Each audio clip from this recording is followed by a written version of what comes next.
தமிழக பாஜக தலைவர் அண்ணாமலை நேற்றைய தினம் செய்தியாளர்கள் சந்திப்பில் பேசிய விஷயம் மற்றும் தமிழக அரசியல் நிலவரம் ஆகியவை குறித்து தமிழகத்தின் அண்டை நாடான இலங்கையில் தரையிறங்கிய பிரதமர் மோடிக்கு உளவுத்துறை மூலம் முக்கிய தகவல் கொடுக்கப்பட்டு இருப்பதும் அதன் அடிப்படையில் தமிழக அரசியல் களத்தில் என்ன நடக்கப் போகிறது என்ற தகவலும் தற்போது வெளிவந்திருக்கிறது.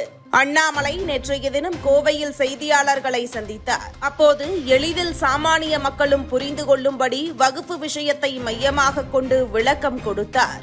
அதன் பிறகு செய்தியாளர் ஒருவர் எழுப்பிய கேள்விக்கு நான் தலைவர் போட்டியில் இல்லை என கூறினார். முக்கிய திருப்பமாக இதை தமிழக ஊடகங்கள் தொடங்கி தேசிய ஊடகங்கள் வரை பேசத் தொடங்கின.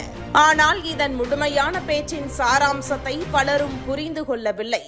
நான் தலைவர் போட்டியில் இல்லை என்று சொன்னவர் அடுத்த ஒரு விஷயத்தை கூறினார். பாஜகவில் 50 பேர் போட்டி போடுவதெல்லாம் கிடையாது. தலைவர் ஒருமனதாக தேர்வு செய்யப்படுவார். அந்த வகையில்தான் நான் தலைவர் பொறுப்பில் போட்டியில் இல்லை என தெரிவித்தேன் என விளக்கியிருக்கிறார்.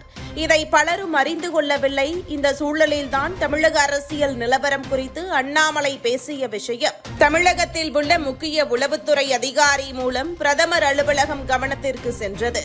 அப்போது அண்ணாமலை பேசிய முழுமையான விளக்கம் அளிக்கப்பட்டிருக்கிறது. பிரதமர் மோடி தற்போது இலங்கையில் இருப்பதாலும் அடுத்து அவர் ராமேஸ்வரம் வர இருப்பதாலும் தமிழகத்தில் யார் யாரெல்லாம் பிரதமரை சந்திக்க இருக்கிறார்கள் என்ற நேரம் ஃபைனல் செய்யப்பட்டிருக்கிறது. அப்போது அண்ணாமலை விஷயம் பிரதமரின் கவனத்திற்கு சென்றிருக்கிறது.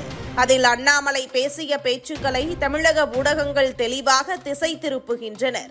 அண்ணாமலை நான் தலைவர் பதவியில் போட்டியிடவில்லை, பாஜகவில் யாரும் போட்டி போட மாட்டார்கள், ஒருமனதாக தேர்வு செய்யப்படுவார்கள், அந்த வகையில்தான் நான் போட்டியில் இல்லை என கூறினேன் என சொன்னார்.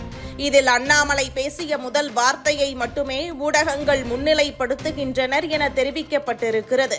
அத்துடன் அண்ணாமலையை மாற்றினால் ஏற்கனவே தெலுங்கானாவில் எதுபோன்ற பின்னடைவை பாஜக சந்தித்ததோ அதே போன்ற ஒரு பின்னடைவு தமிழகத்தில் இருக்கும் எனவும் தெளிவாக விளக்கம் கொடுக்கப்பட்டிருக்கிறதா?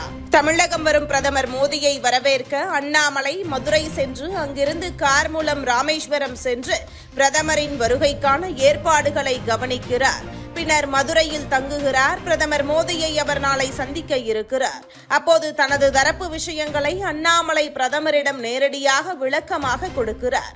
பிரதமர் மோடிக்கு அண்ணாமலை மீது தனிப்பட்ட வகையில் கட்சியை நேர்மையாக வளர்ப்பவர், சமரசமே இல்லாமல் கட்சியின் பணிகளை செய்பவர் என்ற மதிப்பு இருக்கிறதா? அதன் அடிப்படையில் தமிழகத்தில் அரசியல் களத்தை அண்ணாமலையை மையமாக கொண்டே முன்னேற்ற முடியும் என்ற நம்பிக்கை பிரதமர் மோடிக்கு இருப்பதால் அண்ணாமலை மாநில தலைவர் பதவியில் தொடர்வது நிச்சயம் என்கின்றனர் விவரமறிந்த வட்டாரங்கள்.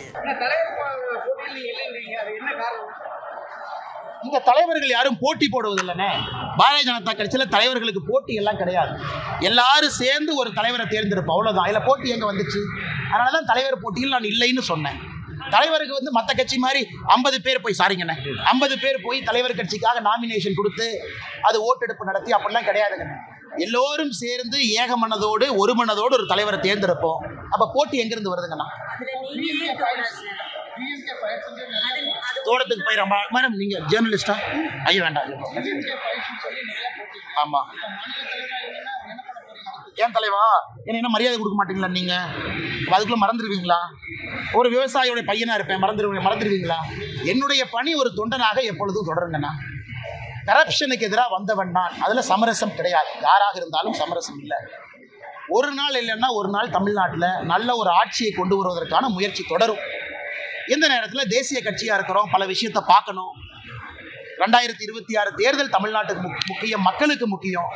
மக்கள் திரும்ப 5 வருஷம் இதே திமுக கொடுமையில் மக்கள் மறுபடியும் 5 வருஷம் மாட்டணுமா? அதையெல்லாம் பார்க்க வேண்டிய கட்டாயம் இருக்கு. ஒரு தொண்டனாக கட்சி சொல்ற பணியை பாடு செஞ்சுட்டு போறாங்க, ஒன்றும் பிரச்சனை இல்லைங்க. அதெல்லாம் பேசுவோம் தலைவர். அதை ஏற்கனவே சொல்லிட்டேன், எல்லாம் பேசுவோம். தலைவர் தேர்தலுக்கு அப்புறம் பேசுவோம். சொல்லுங்க. அந்த கேள்வி கேளுங்க, முக்கியமான கேள்வி. தலைவா இந்த மண்ணை விட்டு எங்கேயும் போக மாட்டேன் தலைவா. ஏன் பேக் பண்ணி அனுப்புறதுல இருக்கீங்க? டெல்லி போனா ஒரு நைட்டு வேலையை முடிச்சுட்டு அடுத்த நாள் திரும்புற ஆள் நான்.